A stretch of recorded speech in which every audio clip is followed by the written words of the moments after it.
presenter. I'm just introducing the presenters who will be introducing the award recipients. So our first presenter, the presenters are all EFF staffers, and the first presenter is Tim Jones, who is our, God, his title is always it's complicated to me, the Activism and Technology Manager.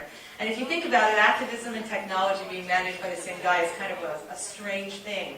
But Tim is like the exact right person for this job. He both understands the tech and he gets why doing activism is really important, and has actually helped us with many of our tech projects. So EFF not only has a litany of lawyers who are litigating cases, but we also have some products that we release. And Tim has created a couple of those. And so anyway, Tim is going to introduce our first award recipient.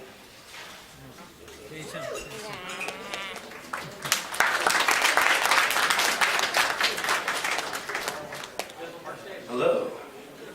I'm on the tail end of a pretty bad cold right now. So my voice is extra gravelly and authoritative, so that's how you know I'm telling the truth about everything I say. I had to take enough cough syrup that I would dissolve into a bit of cough, but not so much that I'd become insane. So if I go off the deep end in either direction, let me apologize in advance here. I'm totally excited to be introducing Limor. About a year ago, I started, for some strange reason, to try to figure out electronics. It's a pretty confusing thing to learn, and I'm used to coding software, and I started exploring the different resources available to people to try to learn this thing. It's a field, if you've ever played with it, that has a pretty steep barrier to entry. And most of the things that characterize themselves as for beginners seem like they're more made for Martians.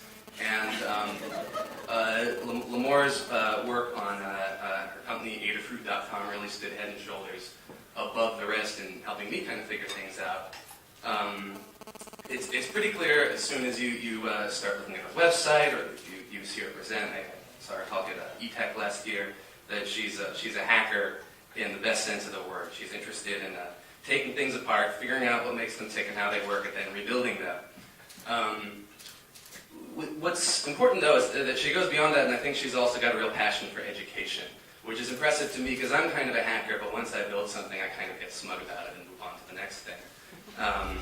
But Limor doesn't just figure out how things work. She goes out of her way to outline these findings clearly on her website and find as many ways as possible to teach other people how to do the exact same thing. And like I said, this is a pretty rare phenomenon in electronics. It's a pretty esoteric, confusing field. If you get your usual kit for starters, is how you're supposed to learn these things. You kind of get these indistinguishable, multicolored plastic pieces and this sort of strange diagram, and you have to just kind of figure out how to put it together. And if you're not an electrical engineer, or you don't have like a cool electrical engineer dad, or you're in a class, it's just completely bewildering. Limor, I think, gets that the internet created a real amazing opportunity to transmit information about how to build electronics and how to hack hardware and learn how these things work that hasn't really existed before. She sells dozens of do-it-yourself electronic kits on her website, all of which she's designed and produced herself. And each has really crystal clear step-by-step tutorial-type instructions on how to build them.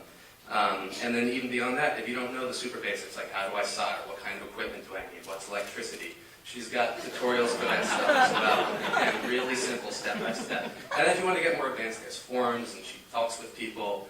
Now, I will say, this probably sounds pretty kind of a simple and obvious idea, especially for this crowd, where I know we're at the Web 2.0 Expo, so most people here spend most of their time trying to figure out how to leverage rich media, online community, or whatever the buzzwords are this month. But again, there's not really anything else like this, or there's very few things like this for do-it-yourself electronics. Not even wanting to limit herself to mere tutorials, she started a video podcast with Phil Terone, who's also here, called Citizen Engineer. They're turning it into a comic book. So there's now a comic book you can get that will teach you how to hack your mobile phone authentication chip and how to hack a payphone. So traditional graphic novels are kind of getting tired for you. There's a new genre. She's got these chat room events, Ask an Engineer. She's creating a children's coloring book called Ladyada's E is for Electronics. And her nickname's Ladyada. I don't think I mentioned that.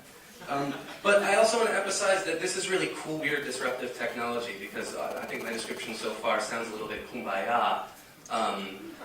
When Cindy was interviewing Reed earlier and she said, what's your favorite thing about creating startups? I like this first answer, which is I like building things that are disruptive to existing systems. So, hell yes.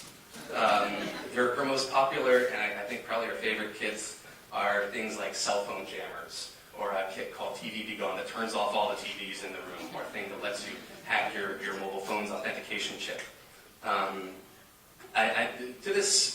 In this direction, one thing I really like is she's not afraid to sort of bump up against the limits of the law. If you look up her name on YouTube, the first thing that you can see her saying to a pretty enthusiastic crowd is that, it is illegal to use a cell phone jammer, but it's not illegal to tell people how to build one.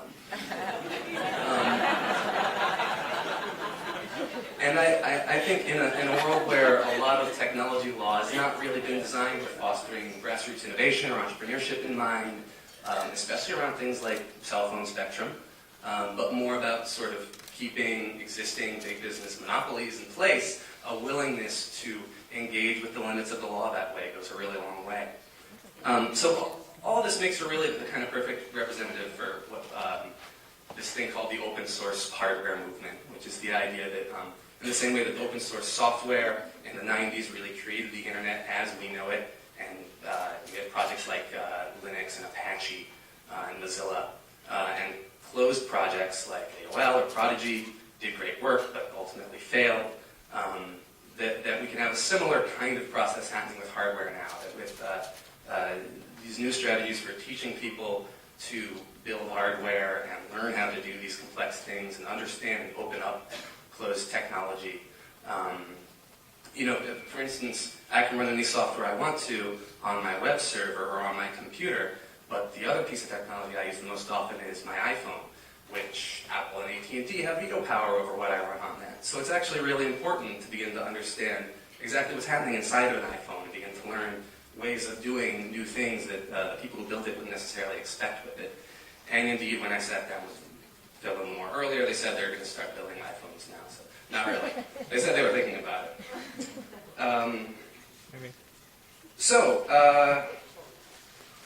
Yes, so the open source hardware movement, Limor is a real giant in it. She has a lot of partners, people like Make Magazine, Instructables.com. You have a lot of local groups here in San Francisco like NoiseBridge, Dorkbot, similar groups around the world. So I think it's a pretty exciting time for kind of what she does. And I'm happy to present this Pioneer Award to her. Oh, thank you.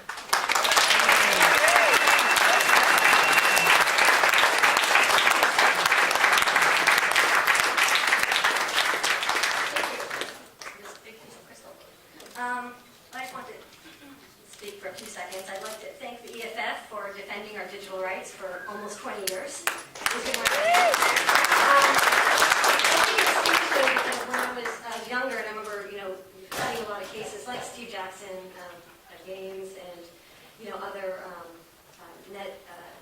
what was the child protection law? CDA. So the CDA. That's CDA, sorry, the CDA. All these cases, and these are all internet-based and computer-based. I think it's coincidental but interesting that only a few weeks ago they had to sort of defend a bunch of hardware hackers from Texas Instruments. Where people want to hack their own graphic calculators and run the software they want to run on it, not what TI told them to. And I think it's interesting that as more people gain the power to hack hardware, they're going to need to get some help from the EFF and have the strong backing of this organization. So I'm really glad that the EFF is not saying, we don't want to get involved in hardware stuff, but actually jumping right in and, definitely defending people, probably like me soon, and all my friends. I'd also like to point out some other pioneers in open source hardware. Among others, the Arduino team, Bunny Wang, who does Chumby, and Rotel, who does open source asterisk boxes.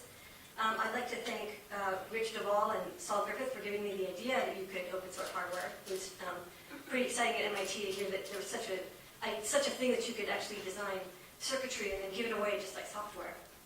And I'd also like to acknowledge the support of Make Magazine and Ivy Metelier, who have definitely been instrumental in helping me build my business and also get all this information out there to people. And finally, to my partner in crime, Phil, who's done pretty much 70% of the work, and I get all the credit. So, thank you.